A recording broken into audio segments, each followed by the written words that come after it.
Assalamualaikum semua. Khabar ya semua? Rasanya hari ini pun teringin nak belajar menu baru. Jadi hari ini saya pun buka-buka bilik-bilik buku saya yang kata sarapan pilihan suka ramai ya.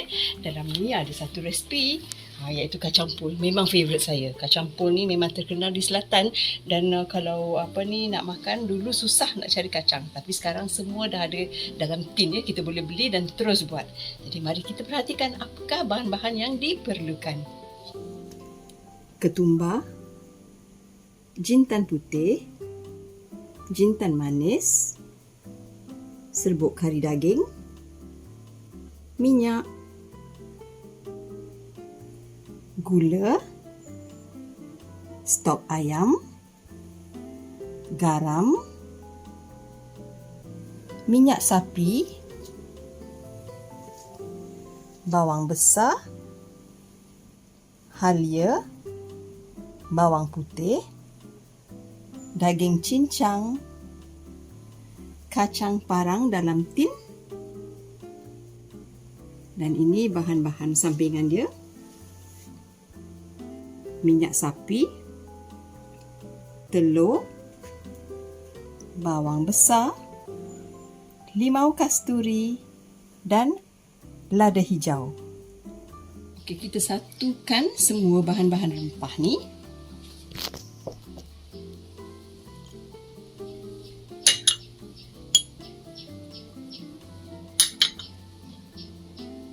Rempah kari dan juga sedikit air. Kita larutkan dia.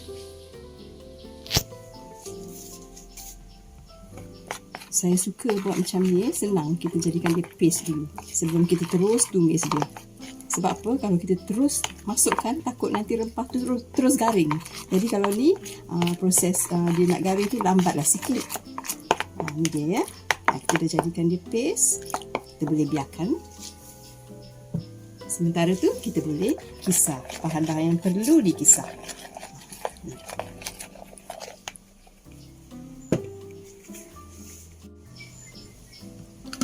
Okey, sekarang ni saya nak potong bawang-bawang ni semua.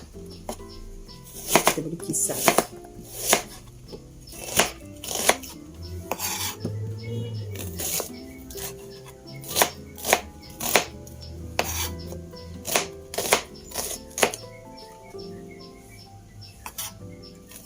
Anggaran 3 biji yang besar, tapi tak perlu yang besar sangat kita gunakan yang yang sederhana besarnya.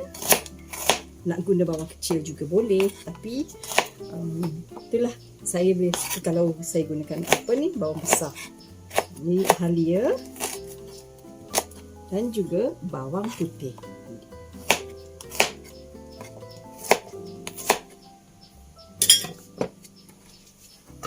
Kita blend halus.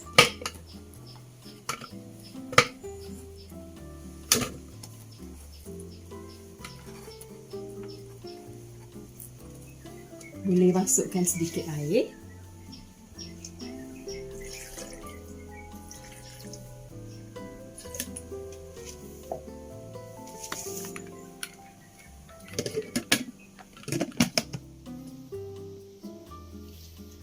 Dan kita kisar.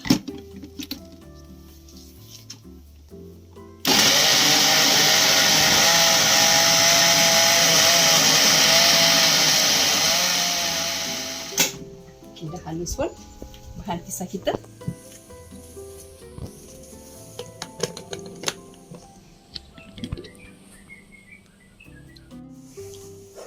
Okey, sekarang kita perlu kisar kacangnya.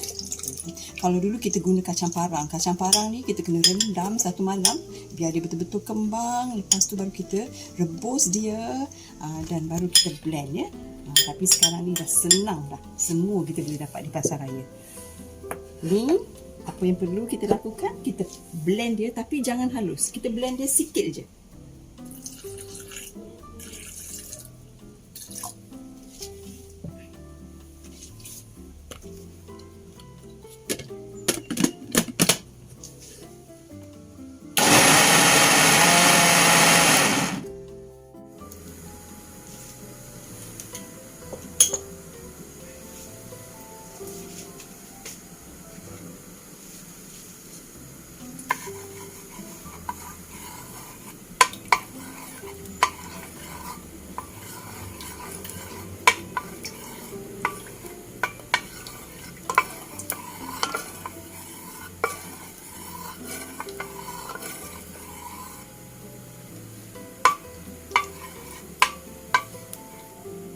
Okey, bila minyak sapi ni dah cair dan panas, kita boleh tumiskan bahan kisar kita tadi.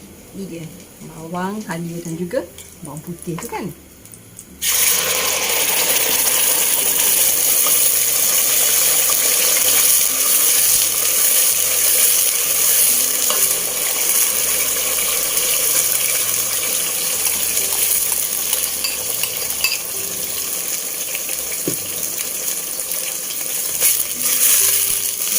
Ini sampai terbit minyak kita ataupun garing, baru kita masukkan bahan rempah.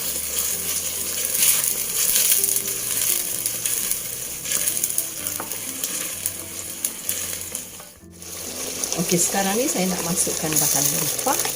Ni dia. Rempah yang telah pun kita bantu dengan sedikit air tadi campuran rempah-rempah. Ada orang memang tak pakai rempah kari, tapi saya punya kacang pun saya suka tambah rempah kari. Ni dia. Kalau original dia tu dia hanya pakai kumba jintan saja.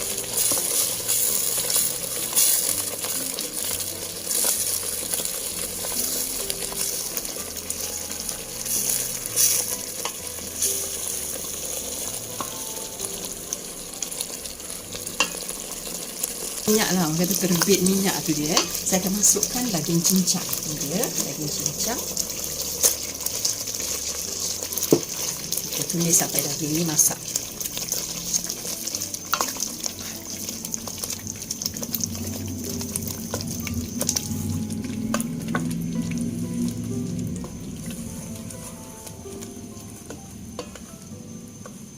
Wih, rempah. Bau rempah dia, oh sungguh harum. Sedap ya. Kalau kita tumis, kena tumis betul-betul. Kalau tidak nanti kan rasa rempah dia macam tak masak, tak sedap nanti. Ni kita biarkan daging cincang tu masak. Okay, sekarang ni kita masukkan kacang yang telah kita kisar. Sebab saya kata tak perlu kita kisar halus sangat ya, supaya bila kita makan nanti ada terasa. Tapi sekarang ni pun macam-macam orang dah ulah. Ada taruh baked beans lah, dia campur, ada taruh kacang kuda lah. Itu semua terpulang. Rasa kalau nak orang kata lebih ada yang apa ni ingin kelainan, bolehlah tambahkan kalau begitu. Masak ni tak susah, kita yang buat dia. Ni kita masukkan sedikit garam. Berisa ya, daging ataupun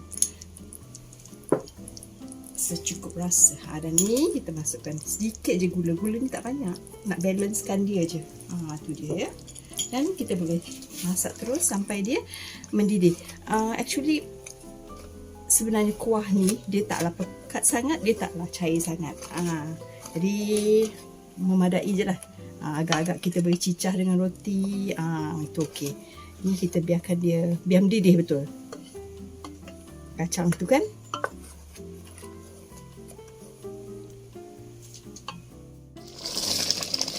Okey.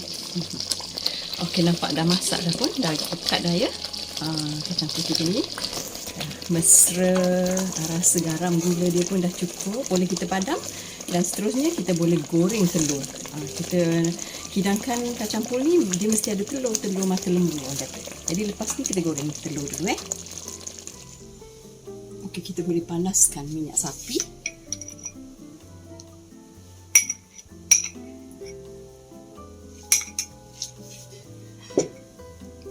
Campurkan sedikit minyak.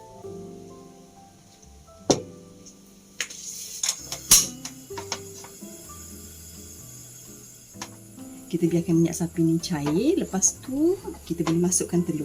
Ni dia telur yang telah pun saya pecahkan dulu senang. Kalau kita nak pecahkan nanti takut mercik pula.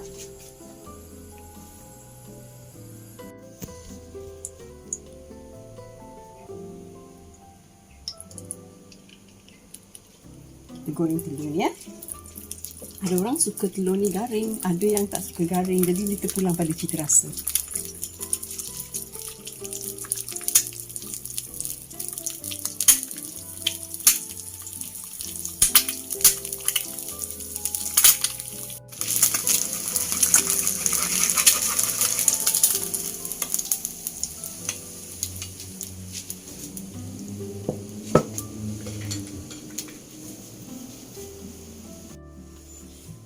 Okay, ini bawang besar kita kena potong dadu.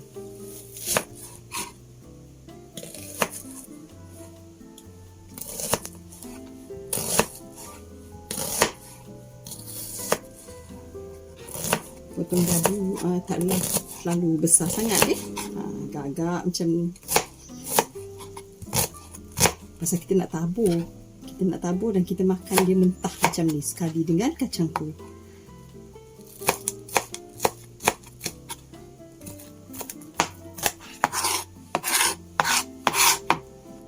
Okey, seterusnya kita hiris lada hijau ni.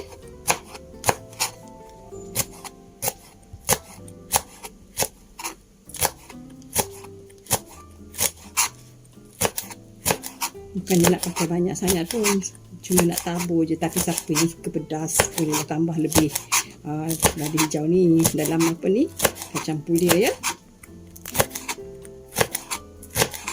Dan kita juga hidangkan dia dengan perahan limau kasturi dia ya.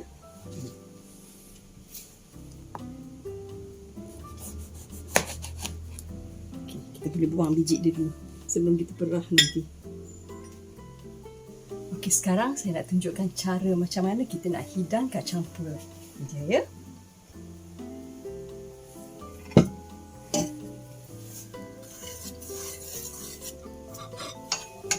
Yang dah masak ni,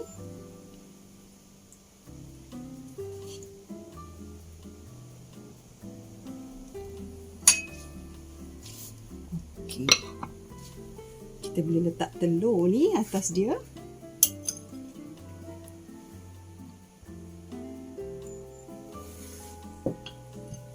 Kemudian tu kita siramkan sikit dengan minyak sapi tadi. Ingat tak kita dah cairkan minyak sapi tadi?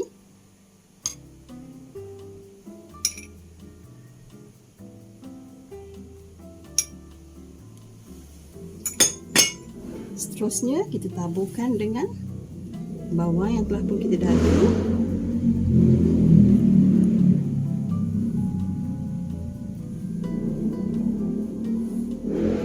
Dan juga cili hijau. Ni yang sedap ni, bagi pada kacang pul kita ni, cili hijau ni.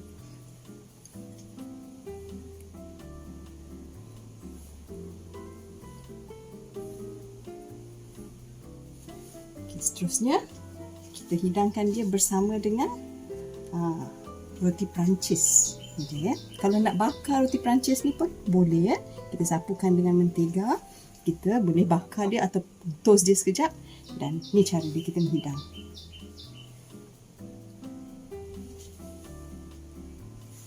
Okey, sebelum kita makan, kita perahkan dengan sedikit limau kasturi. Ni dia ya, limau kasturi. Ni dia.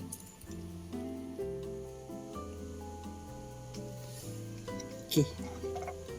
Ni dia hidangan kacang pul saya. Dah pun lengkap, ditabur dengan segala bawang dan juga cili dan juga perahan limau kasturi.